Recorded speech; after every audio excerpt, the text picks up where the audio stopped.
Hey guys, what's up? This is Goofy Bastard here, and you're watching Walton, PA.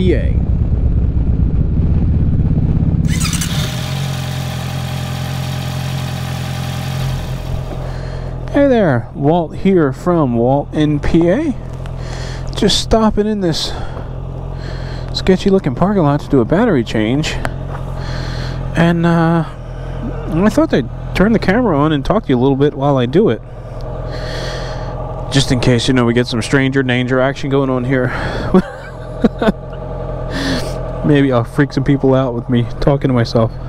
Actually, no, I'm not in a weird or bad part of town or anything. It's just kind of like an industrial complex. I just had an amazing ride.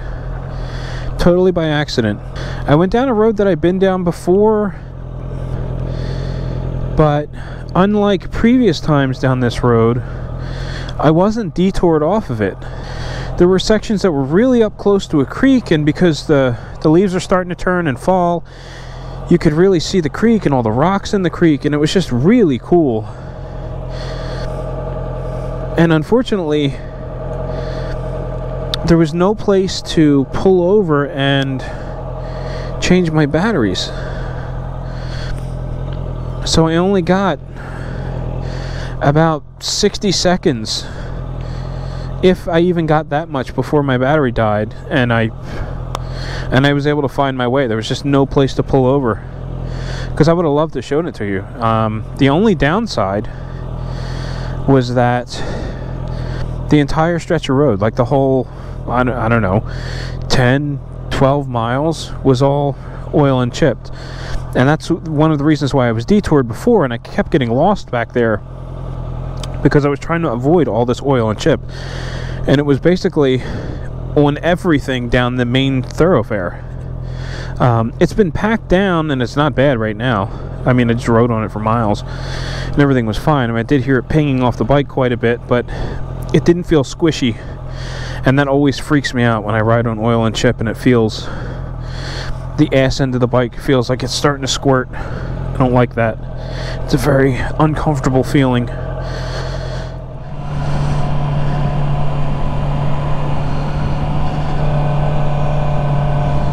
Ooh, that's not good. There's my barber back there. I haven't been in there in months. So since we got nothing else to talk about, let's talk about my barber. Maybe you can relate. So this was a ways back around Thanksgiving. Okay, there was a barber in town that I used to go to, and I really liked him. Down to earth guy, real cool, easy to talk to, like, just genuinely nice guy. When you went in there, he legitimately was interested in hearing what you had to say. He was just that type of guy. The type of guy you could just easily talk to while he was doing his thing. So anyway, I was going in there for a good year, maybe 2 years, and great place. Price was right. I mean, it was like $18 for a haircut. And you walk in there, and he'd offer you a beer, coffee, whatever you want. Just kind of get you comfortable. Just make a memorable experience out of it. So anyway, he got himself into some trouble. He had been in prison at some point in his life, and he just was in the wrong place at the wrong time, and he got in a jam.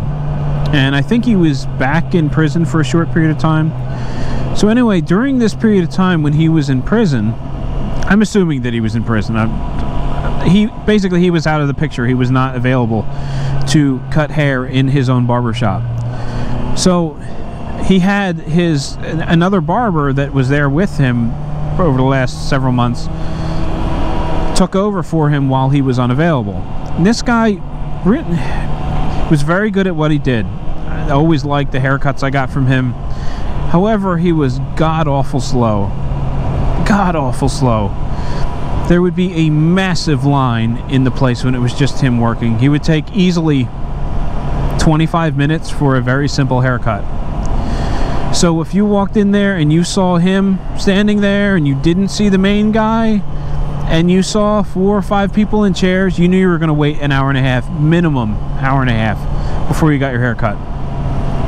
So it got to the point where I would kind of dread going there because I didn't want to sit. That was just absurd. But I liked the barbershop. I liked supporting it. It was a local business, good guy that owned it. So I toughed it out.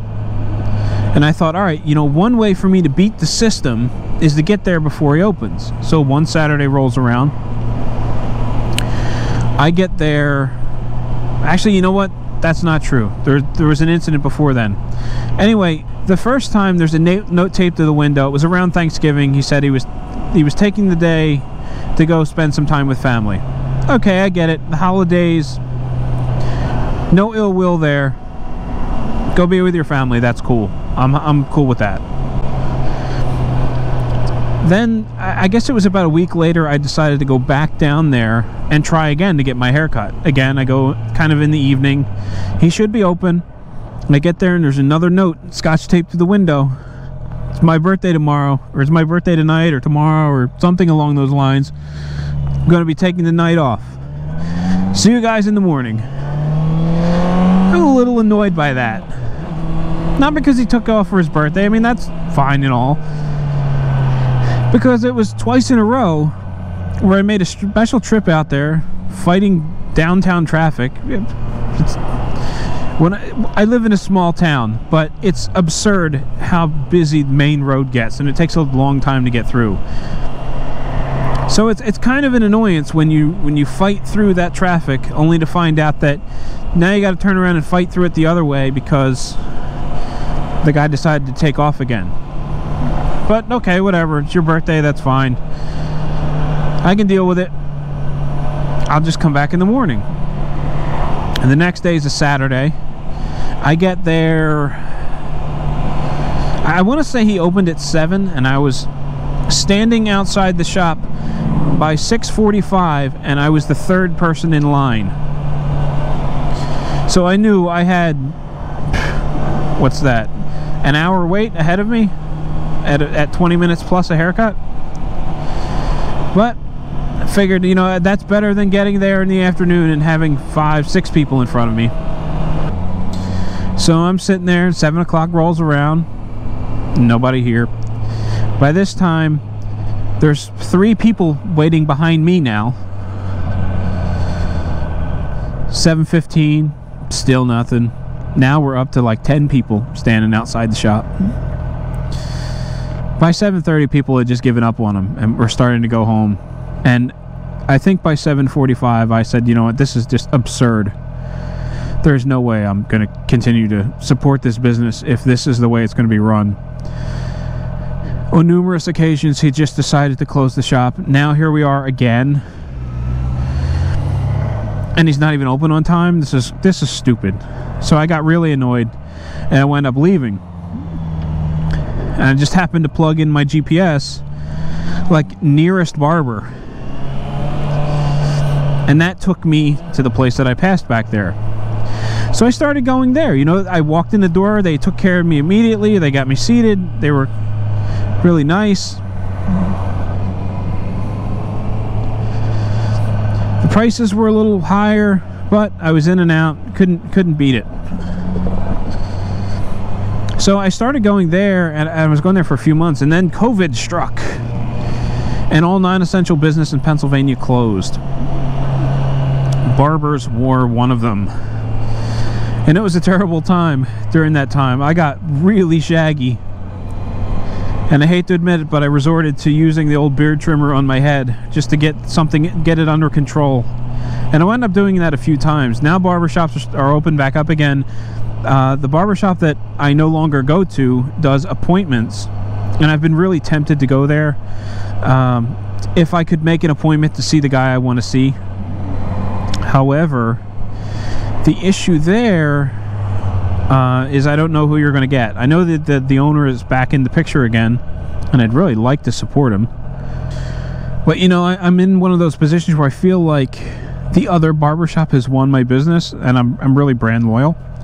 So I want to support them, only they're terrible when it comes to communication. Like, they don't have a Facebook page, they don't have a website. You don't know what's going on. So for that whole COVID shutdown, like, they were shut down, there was no communication. You didn't know when they were opening back up. I don't know if they opened back up. I mean, I went by a couple weeks ago and the little spinny thing was on in the window. So I know that they were open at some point. But I just went by. It's not like it's terrible hours. I mean, it's 6 o'clock on a Wednesday. I would think they'd be open, but the place was dark and that spinny thing was off. So hopefully they're still in business. But, you know, it would really suck to find out that they went under. Right before this whole COVID thing went down, the barbershop was actually sold. So the old-time owner that had been there for 20 plus years sold it to this woman, and she had owned it for at most a couple of months by the time COVID rolled around. I mean, the old guy, the old-timer was still there working part-time, but the new owner was this woman who I happen to like quite a bit. She was real down to earth. She seemed to do a good job. Kind of no nonsense, just got the job done without too much chit chat. I mean, I'm not opposed to chit chat, but I don't fall into typical barbershop discussion, you know, sports and all that. I'm not a big sports nut.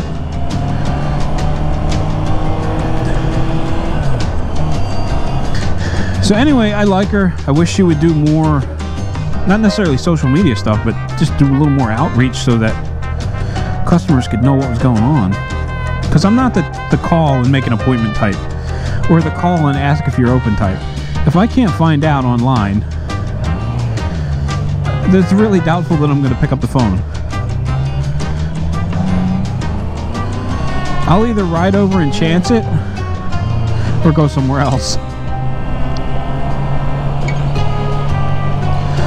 Anyway, that's the tale of local business. If you've got a local business story, I'd love to hear it.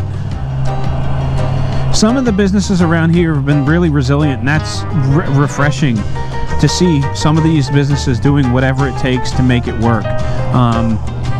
Some of these small restaurants got really creative, and it just kind of makes you feel good. It gives you that warm and fuzzy feeling down inside seeing a business like that survive. Not just survive, some of them were doing really well despite everything that was going on. Well, that's going to do it for this video. Thank you for all the support. You guys are awesome.